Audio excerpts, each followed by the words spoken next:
दोस्तों, आपने अपने घर में बड़े लोगों से रहस्यमय खजानों के बारे में तो सुना ही होगा। ऐसे ही आज हम आपको इस वीडियो में भारत के 10 बेशकीमती खजानों के बारे में बताएंगे, जिनकी कीमत का अंदाज़ा लगा पाना बहुत ही मुश्किल है। दोस्तों, अगर आपने हमारे चैनल को सब्सक्राइब नहीं किया है तो ऐसे और वीडियोस देखने के लिए आप हमें सब्सक्राइब करें। श्री मोकंबिका मंदिर, कर्नाटक। यह मंदिर कर्नाटक के पश्चिमी घाट की कोलूर के नीचे बसा हुआ है। इस रहस्यमय मंदिर की वार्षिक आय 17 करोड़ रुपए है, लेकिन इसके रख रखाव का सालाना खर्च 35 करोड़ रुपए आता है। मंदिर के पुजारियों के अनुसार नाग का चिन्ह होने के कारण मंदिर के नीचे बहुत बड़ा खजाना दफन है। नाग मंदिर को बाहरी ताकतों से बचाता है और अगर खजाने को छोड़ भी दें तो मंदिर में 100 करोड़ रुपए के गहने हैं। कृष्णा नदी का खजाना। दुनिया की सबसे बेहतरीन हीरो का खनन कृष्णा नदी के किनारे कोलूर में हुआ था। गोलकोंडा राज्य का यह भाग आज कृष्णा और गुंटूर जिले में है। माना जाता है कि आज भी हीरे की बहुत बड़ी खेप वहां मौजूद है। कोहिनूर हीरा भी इसी जगह से पाया गया था।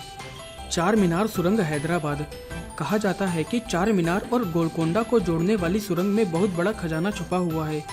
कहानियों के अनुसार सुल्तान मोहम्मद कुली कुतुब शाह ने इस सुरंग का निर्माण शाही परिवार के लिए करवाया था, जिससे कि जरूरत पड़ने पर वो किले से चार मीनार आसानी से आ जा सके। 1936 में निजाम मीर उस्मान अली को एक रिपोर्ट भी दी गई, मगर उसने इस दिशा में कोई कदम नहीं उठाया। माना जाता है कि आज भी सुरंग में खजाना मौजूद है। नादिर शाह का खजाना।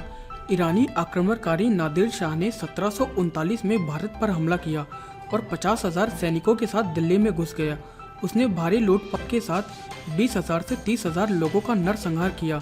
यह भी कहा जाता है कि नादिर शाह ने इतनी बड़ी लूट की थी कि वापस जाते समय उसका खेमा 150 मील लंबा था। एक कहानी के अनुसार वापस जाते समय उसका कत्ल हो गया था, लेकिन इतिहास के अनुसार 1747 में उसका कत्ल हुआ था। नादिर शाह ने करोड़ों के सोने के सिक्के, हीरे जवाहरात से भरी बोरियां, पाक तख्त ए तौर जो अब ईरान में है और विख्यात कोहिनूर हीरा जो अब ब्रिटिश राजमुकुट में है, इन सबको लूटा था, परंतु इसका बड़ा हिस्सा किधर गया वो अभी भी अज्ञात है। सोनभद्र गुफाएं। बिहार के राजगीर में एक बड़ी सी चट्टान पर 2 गुफाएं बनी हुई हैं। कहा जाता है कि सोनभद्र नाम की इन गुफाओं में असीम खजाना छुपा हुआ है। इन चट्टानों पर पश्चिमी शिलालेख के कारण इन्हें 3री या 4थी ईसा पूर्व सदी का माना जाता है। इस खजाने के पश्चिमी कक्ष को रक्षक कक्ष कहते हैं और इसका द्वार राजा बिम्बिसार के खजाने की ओर जाता है। लोक कथाओं के अनुसार यह खजाना वैसे का वैसा ही पड़ा हुआ है।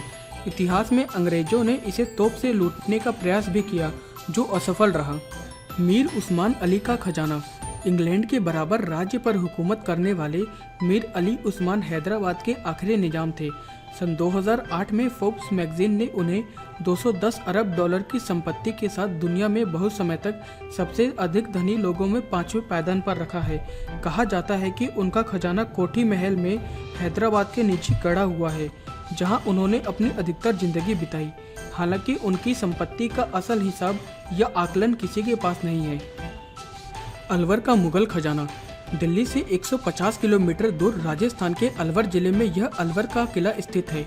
लोगों के अनुसार मुगल राजा जहांगीर ने देश छोड़ने से पहले यहीं पर शरण ली थी और उसने अपना सारा खजाना यहीं पर छुपाया था। यह भी कहा जाता है कि खजाने का एक बहुत बड़ा हिस्सा अब भी किले में ही छुपा हुआ है। मुगल साम्राज्य से पहले अलवर राज्य बेहद संपन्न था। यहाँ के कप पन्ने से बनाए जाते थे। मान सिंह प्रथम का खजाना।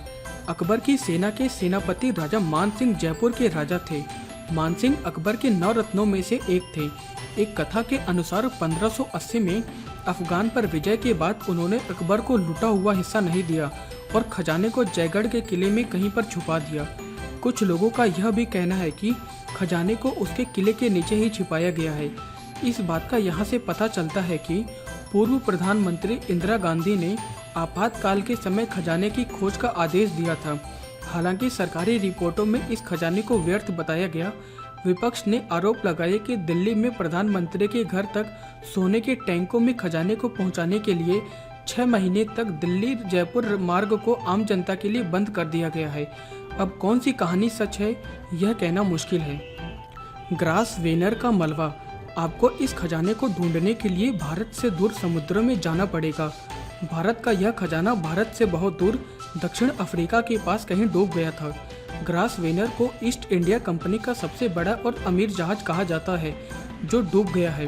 ग्रासवेनर मद्रास से श्रीलंका होते हुए इंग्लैंड के लिए मार्च 1782 में रवाना हुआ था, लेकिन 4 अगस्त 1782 में केप टाउन दक्षिण अफ्रीका से लगभग 700 मील दूर पहले ही एक चट्टान से टकराकर कहीं डूब गया।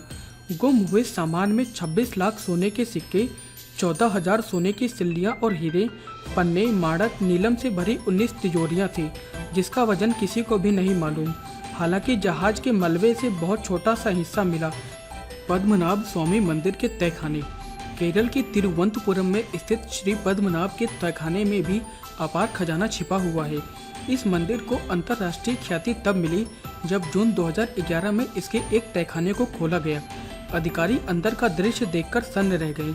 उस तहखाने में गहने, मुकुट, मूर्तियों के साथ रोजाना इस्तेमाल किए जाने वाले बर्तन थे, लेकिन यह सब सोने के थे और इसमें नगीने भी लगे हुए थे। मंदिर के तहखाने में मिले इस खजाने की अंतर्राष्ट्रीय कीमत करीब 22 अरब डॉलर आंकी गई थी। सुप्रीम कोर्ट ने आदेश दिया कि दूसरा तहखाना भी तभी खुलेगा जब पहले तहखाने से मिली संपत्ति का सारा कागजी काम पूरा हो जाएगा। मंदिर के पुजारियों के अनुसार दूसरे तहखाने में भी और भी बड़ा खजाना है जिसकी रक्षा नाग करते हैं। इसे खोलने पर भारी तबाही भी हो सकती है। दोस्तों, इस वीडियो को देखने के लिए आपका धन्यवाद।